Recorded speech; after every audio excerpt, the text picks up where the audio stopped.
So our next speaker is a chemical engineer by training. Katherine Howison has been working at Roy Hill for the past 2 years. She brings to her position industry experience from various metallurgical processes and operations. As the Metallurgical Accountant Specialist, Katherine's goal is to continuously drive and improve the way the data can be analysed and reported across all stakeholders within the organisation.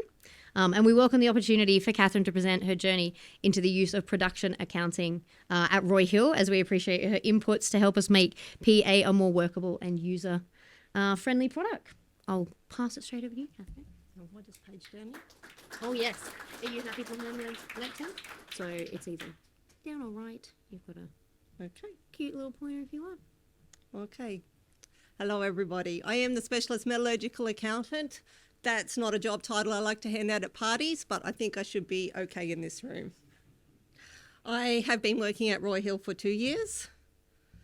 Okay, for those of you that don't have the background on Roy Hill, they're an iron ore producer in Western Australia. The mines are all up in the Pilbara, and it's shipped out of Port Hedland. We have offices in Perth supporting that FIFO organisation.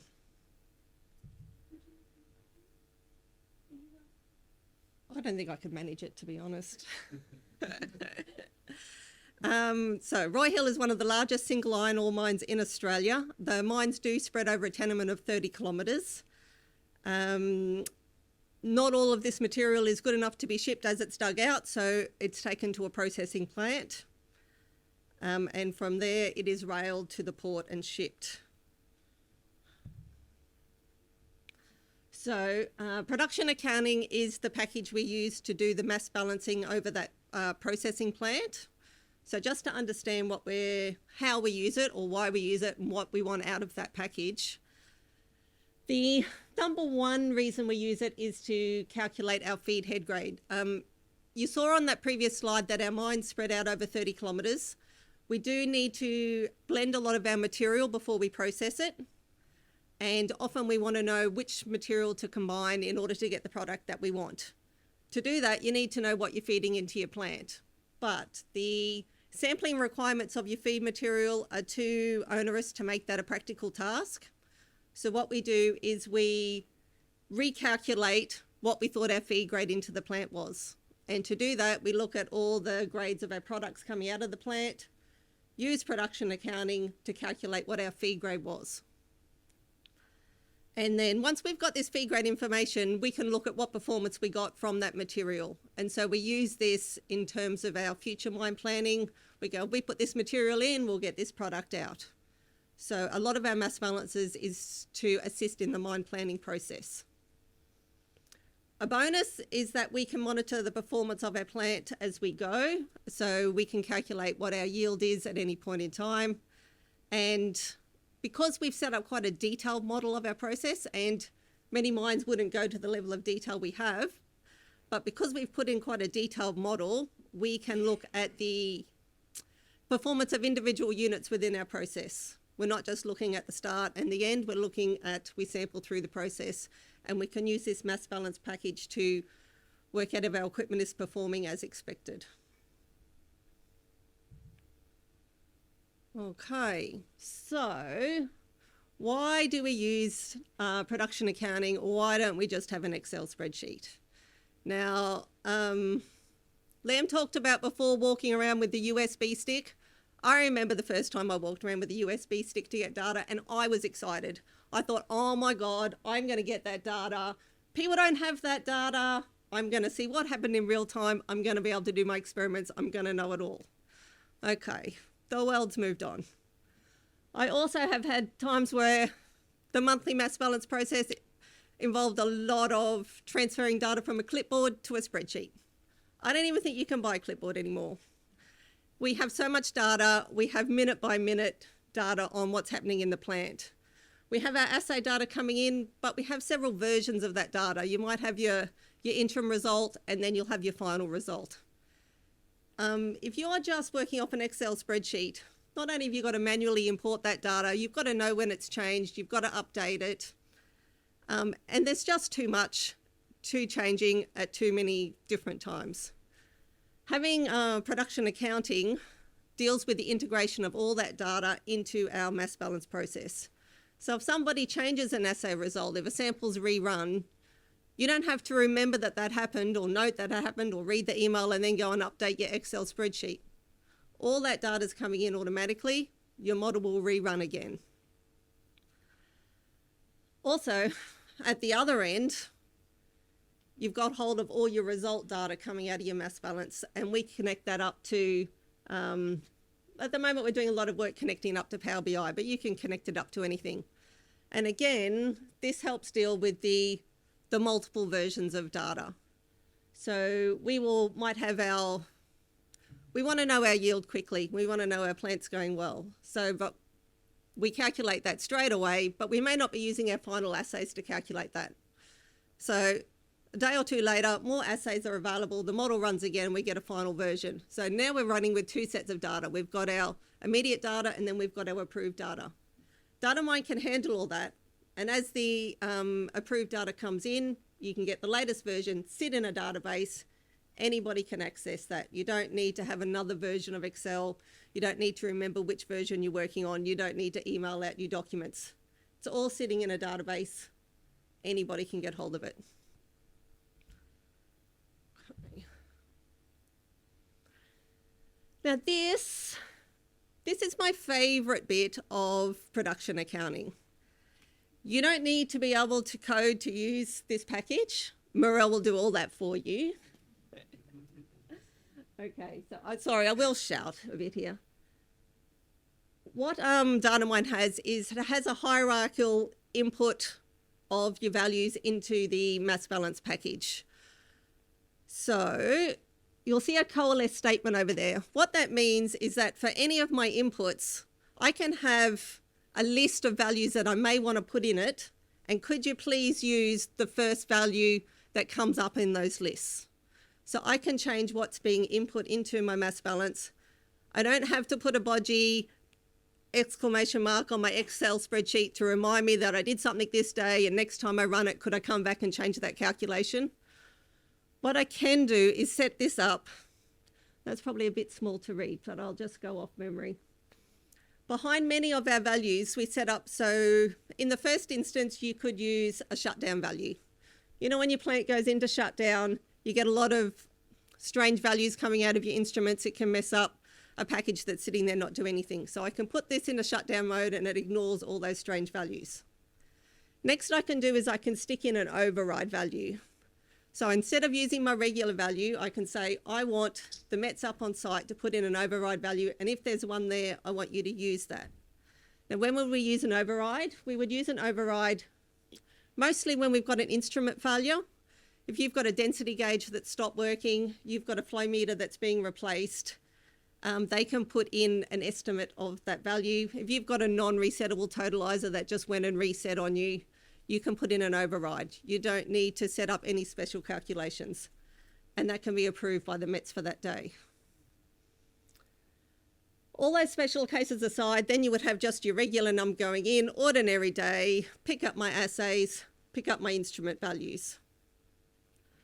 But if I don't have a value on any day, you know, I'm not getting a sample. There could be lots of reasons why you're not getting a sample. It could just be the crane's in the way of the sampling equipment this week and the tech didn't feel like walking around it. You don't have a sample. Rather than mess up your mass balance or go and put a substitute value in, what you can do is set up a weight average for that assay. We've got lots of parallel streams going through our plant, so we may have 5 modules all doing the same thing. If I'm missing a sample from one of those modules, I can say, don't use the one from yesterday because that doesn't reflect what's happening. I can say, go and look what was happening on all the other 4 modules, take me the average of that value, stick it in this point in my mass balance. I don't have to have 0 cells, I don't have to have null values, I don't have to modify my calculations. It will go and pick up that weight average. That was the intention, and we found that having that weight average possibility set up there also gave us a lot of flexibility in how we sample. Because we have these 5 modules that do the same thing, we don't have to sample them all the time. We can say, perhaps we want to know that level of detail in the plant. Maybe we want to look at our equipment. Maybe we want to see what's performing. Maybe we're doing a trial. Let's sample everything. But we can say other times a year, we don't really care what happens in the middle. Let's save ourselves the cost of all those samples.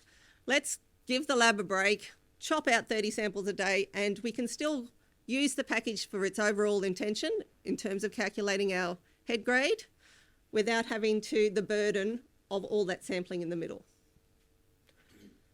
The next option down for entry into this would be an estimate. Rather than using the weight average, you can say, I want yesterday's value if you haven't given me a sample today. And where this is good, say you're doing water samples and you've got a chlorine value.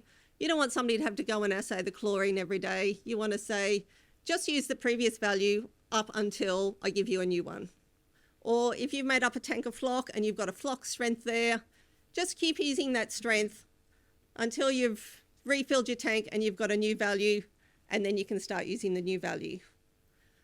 So by having this hierarchy of inputs into every input in my mass balance, we've got a lot of flexibility and we don't have to bodgy our spreadsheets all the time to get our mass balance to work. That reduces a lot of the human error with doing the mass balance.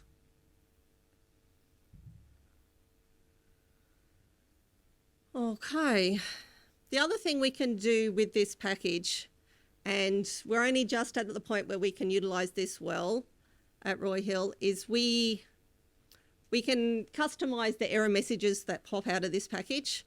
I wasn't the person that brought production accounting to Roy Hill. They were already using it when I got there.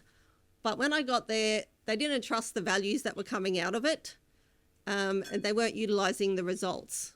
And like we all know, it's not the problem with the production accounting. It's garbage in, garbage out. You want a good result from your model, you've got to give it good data. But with this whole world of data, it's not always easy to recognise what's good data. So now we are tailoring the error messages. So if I get a negative value for a stream in my mass balance now, I don't roll my eyes and go, oh, that product, that's no good. I can say, oh, I've probably got an instrumentation error, and this will point me to where that error is, and I can go and investigate and correct and see if that's the reason my mass balance doesn't look perfect.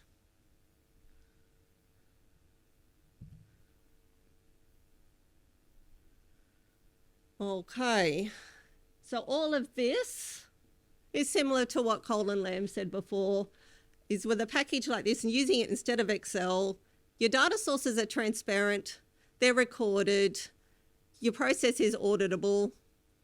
The way we do it is that the site METs sign off on every shift, so they know how the process has been working that day and they know if the numbers are coming out, makes sense. If somebody wants to change some numbers, wants to fudge their reporting, it's a lot harder. The process is traceable.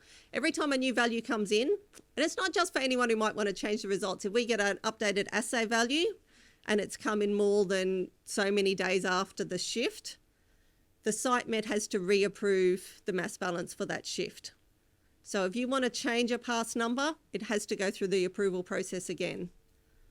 Also, once you've got a block of time, you can lock off that database so nobody can change those numbers in the past.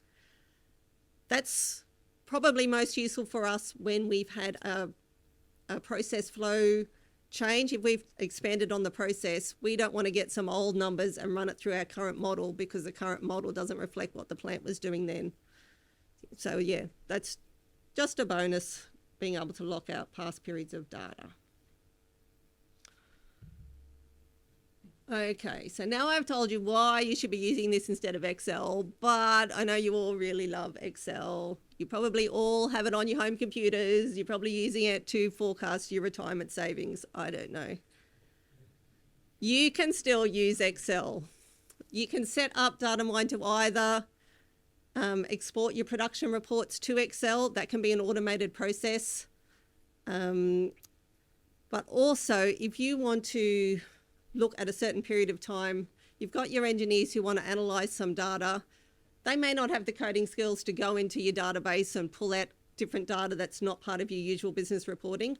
So you can use the time series export feature of Datamine, and it's as simple as going and clicking a date, the streams you want, the outputs you want, export to Excel. Then you can still do your analysis in Excel to your heart's content. Okay, that is everything. Do you have any questions for me?